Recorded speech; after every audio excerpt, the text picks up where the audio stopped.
There is a man in your life, maybe a co-worker, maybe a boss, maybe someone you used to date, and no matter what you say to them, no matter how right you are, no matter how loud you get, they just look at you, unbothered, unmoved, like you're talking to a wall made of ice. And here's the worst part. They win every single time. What you just described isn't luck. It isn't confidence. It is a system, a 500-year-old system, engineered by the most ruthless political mind who ever lived, Niccolò Machiavelli. And today, I am handing you all 7 pieces of it. Stay until the end, because trick number 7, most people can't handle it. Before we dive in, let me be absolutely clear about something. Machiavelli was not a villain. He was an observer. He watched kings rise and fall. He watched good men get destroyed by bad ones, not because the bad ones were stronger, but because they understood something the good men refused to accept. People respond to perception more than reality. His most famous book, The Prince, written in 1513, was essentially a field manual, a cold, clinical breakdown of how power actually works. Not how we wish it worked, not the fairy tale version, the real version. And buried inside that manual are psychological principles so potent, so counterintuitive, that modern psychologists, negotiators, and CEOs still quietly use them today. They don't talk about it at dinner parties, but we're going to talk about it right now. Here are Machiavelli's 7 dark psychology tricks, and the first one will probably make you uncomfortable. Trick number 1, never react. The first to react is the first to lose. Imagine 2 chess players. One of them flinches every time their opponent makes a move. The other? Completely still. Who looks like they're in control? The still one. Always. Machiavelli understood that emotional reaction is a confession. The moment you react with anger, with defense, with visible frustration, you have handed the other person a map to your insides. You've shown them exactly which buttons to press. And trust me, they will press them again. This is what he called the mask of composure. Not fake happiness, not pretending everything is fine, just stillness, strategic stillness. Think about a time someone insulted you in public. You got red, you sputtered, you tried to defend yourself and it came out messy, and somehow they walked away looking calm.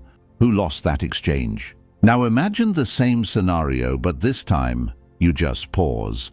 You look at them slowly. You don't say a word for 3 full seconds. Then you continue the conversation as if nothing happened. That silence, that pause, that is dominance. Neuroscientists call this emotional regulation. Machiavelli just called it power. When you stop reacting, people don't know what you're thinking. And what people don't know, they fear. Next time someone provokes you, whether it's a passive-aggressive comment, a dismissive tone, or a direct challenge, do not respond in the moment. Take a breath. Count to 5 internally. Let the silence stretch. You will feel uncomfortable. That discomfort is the training. Push through it. The person who speaks first after an awkward silence is usually the one who is more anxious. Don't be that person. Trick number 2, never explain. Justification is the language of the weak. This one is going to sting a little because we live in a culture that rewards over-explanation. We explain our decisions on social media. We over-justify ourselves in emails. We send paragraph-long texts trying to make people understand our motives. And every time we do it, we look smaller. Why? Because explaining yourself implies you need the other person's approval. And needing approval is a form of dependence. And dependence is the opposite of power.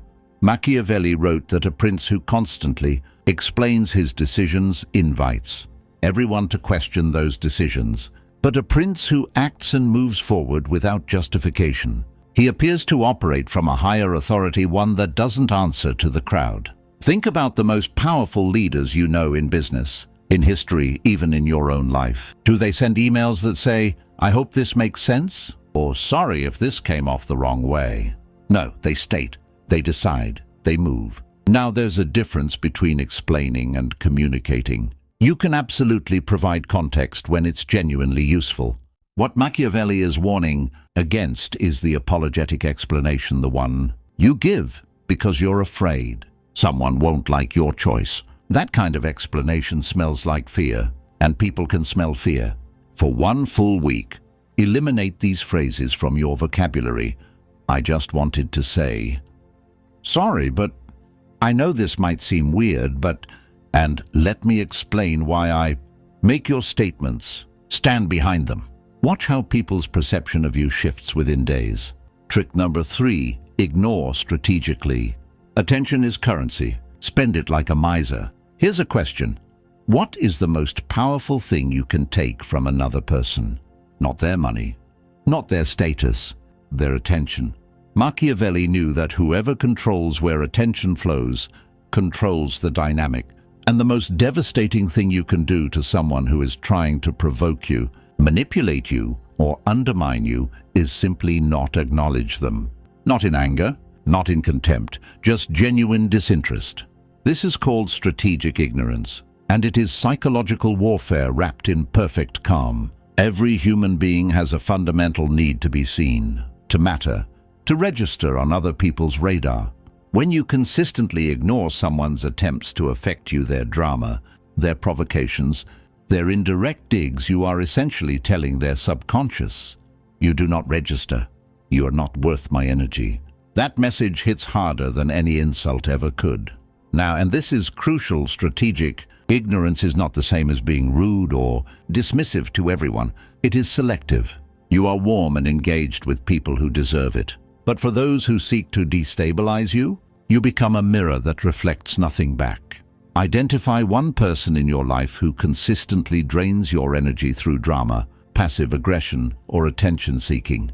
For the next 2 weeks, respond to their provocations with bare minimum engagement, short answers. No emotional charge, no follow-up questions. Watch how quickly the dynamic shifts. Watch how quickly they either recalibrate or remove themselves entirely.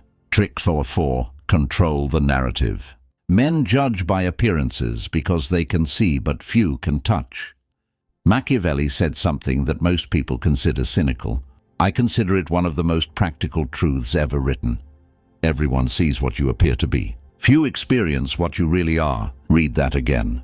In a world of limited information, people fill the gaps with stories. And if you don't control the story being told about you, someone else will.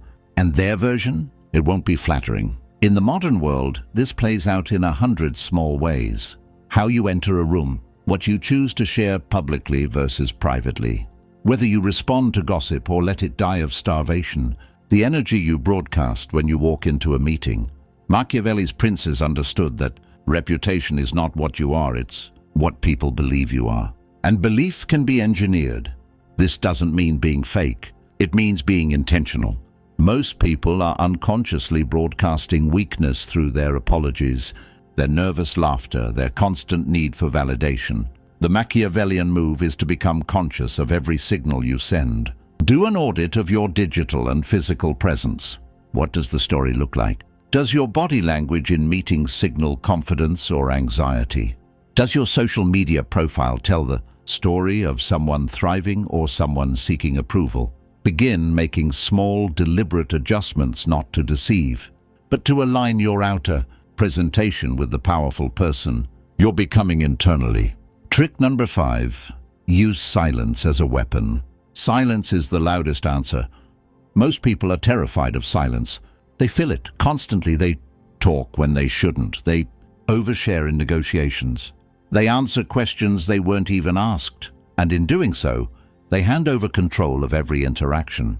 Machiavelli observed that the advisors and courtiers who lasted the longest around powerful princes were never the loudest ones. They were the ones who listened first, spoke last, and said less than necessary. This is called the law of economy of words, and it is one of the most underutilized power moves in existence. When you speak less, every word you do say carries more weight. People lean in. They pay attention.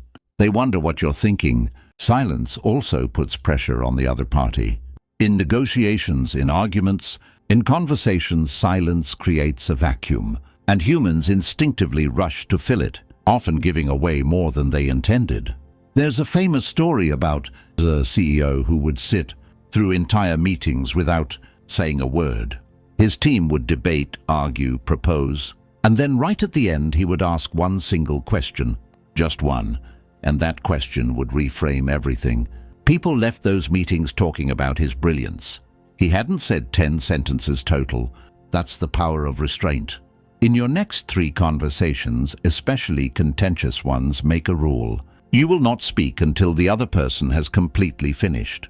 No interrupting, no preparing your next line while they're still talking. Full present silence.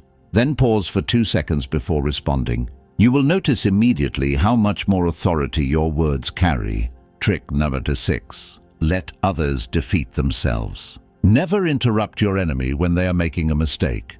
This quote is often attributed to Napoleon, but the strategy behind it is pure Machiavelli. Here's the trap most smart people fall into. They see someone doing something wrong, making a bad argument, digging their own hole, and they jump in. They correct them. They point out the flaw. They engage. And in doing so, they give the person a target. They give them something to push against. They rescue them from their own downfall. The move is deceptively simple. Get out of the way. When someone is undermining themselves, your interference is the only thing that can save them. Your silence, your patience, that's the rope they'll use to hang themselves. Someone in your office is loudly claiming credit for something they didn't do. Every instinct tells you to speak up immediately and correct the record. But Machiavelli would say, wait, let them overextend, let them exaggerate, let the gap between their claims and reality grow, until it becomes visible to everyone without you having to say a word. When the truth emerges, and it always does, your silence will have been louder than any argument. This also applies to emotional conflicts. When someone is trying to bait you into a fight, every second you don't take the bait, they have to escalate. And escalation without a target looks unhinged. You don't have to win the argument. You just have to not lose your composure. The next time you're in a conflict or competition, identify one moment where your instinct is to intervene, correct, or defend. Choose not to. Sit with the discomfort of inaction. Watch what happens when you remove yourself as an obstacle. More often than not, the situation resolves itself in your favor. Trick number 7. Become unknowable. The greatest power is the power that cannot be predicted. And here it is, the one I promised you, the one most people can't handle. Machiavelli wrote about the concept of fortuna, the unpredictable force of fate that destroys even the most well-laid plans. His advice: become like fortuna, become unpredictable, become unknowable. Most people are completely readable. You know when they're upset. You know what they want. You know their triggers, their fears, their routines. And what you can read, you can manipulate. What you can predict, you can outmaneuver. The person who cannot be read, cannot be manipulated, cannot be outmaneuvered, cannot be truly controlled. This does not mean being erratic or chaotic that just makes you unstable. It means cultivating genuine depth, having multiple dimensions, not being fully legible to any single person, having interests, ideas, and responses that occasionally surprise even those who know you well. It also means not oversharing. This is the digital age version of Machiavelli's lesson. Every time you post every thought, every emotion, every life update, you are handing people a complete map of who you are.